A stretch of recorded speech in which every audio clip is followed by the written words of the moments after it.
I was that batting night? actually. I was playing a game, and we were playing one of these 4-day games, which used to happen at the first class level, and I was supposed to resume batting the next day, and this happened around 2:30 or 3 in the morning, and we all woke up and we had no idea what to do, and he was gone by the time we woke up, and I literally saw him take his last breath in front of me, and I tried to pump his chest and all that, nothing worked, and then there were a few doctors around in that area that we lived in. We went to their place. No one opened the door because it was 3 in the morning. We couldn't get any response, and then we drove him to the hospital. But by the time they tried electric shocks and everything, all those kind of things, but nothing worked. He couldn't recover at all. So my sister and my brother and my mother, they all broke down, and funnily enough, I couldn't cry at all. There was no emotion coming out of me, and I just became blank. I couldn't register what just happened. Why do you think that was? I have no idea. Till date, I can't understand. And I was feeling like I was myself thinking, why am I not able to cry? And then I think it was all building up inside me. And then I called my coach in the morning and I asked him, or I told him what had happened. And then he asked me, what do you want to do? I said, I want to go and play. So he said, are you sure? And I was like, Because you had a game that day. yeah. And for me, leaving a cricket match was something which was not acceptable, regardless of what happened in life. Not going to a match was not an option I ever had, or I couldn't register that option in my mind. So I said, I'm gonna go. And he said, okay, if that's your decision, go ahead. So I left the house. I hadn't cried at all, nothing, no emotion. And my family was actually feeling a bit nervous looking at me because I was showing no emotion, and everyone was like, crying, and they were emotional. And then I went to the game, and I picked up a friend of mine again, and I told him what had happened. He thought I was joking, he didn't believe me.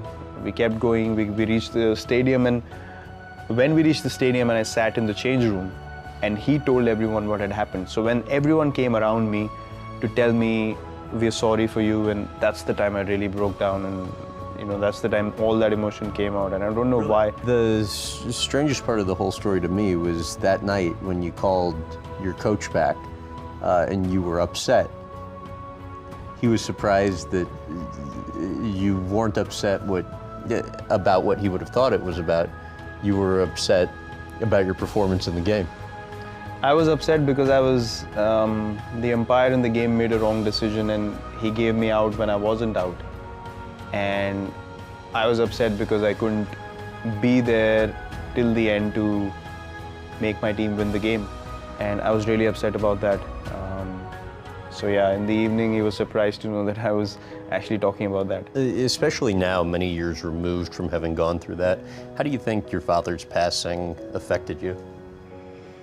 Now I feel like it was probably the most impactful thing that happened in my life. Because I remember that day, I came back from the game. After I got out, I came back to do the cremation and all the rituals that follow. And I remember telling my brother specifically that I am going to play for my country, and I am going to play this game at the highest level, and there's nothing else in life that can distract me anymore. Because it was my father's vision as well. He wanted me to play at the highest level, and he was really, really keen on me playing at the highest level as well. So I remember making that promise to my brother, and then everything in life became second priority after that incident, and cricket was the first priority. The change I saw in Virat after that day when he decided to go for that match that, after our dad passed away, I suddenly found after that he was a completely changed person in terms of his decision making. That was the day when I realized that, that he's going to go there. He's going to achieve whatever he wants to, and he's dedicated. He wants to do that for our dad now. Yet it wasn't immediate that the success came after that, right? I mean, you kind of for a couple-year period of time started struggling. In what ways did you begin to get careless off the field? So the thing is that the incident happens in your life and then you move on with it. You don't know the kind of motivation it registers in your heart. I always knew that nothing else can distract me from achieving my goal, but the immediate distractions were too many. Traveling to other countries, going out regularly having drinks with friends and just not being that focused.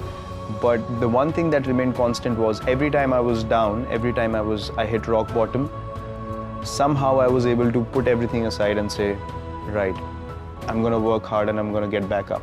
So it's not like I made a promise that I'm never going to fall down. Obviously I was going to fall down, that's life. That is always going to happen in sport and life. But the ability to come back again and again made me realize that that incident was the one incident that helped me become mentally so strong that I could, even if I was distracted, because I'm human, I will make mistakes, but the ability to come back up became so much more stronger. And right now I feel so grateful that I could get that strength from such a bad time in my life as well.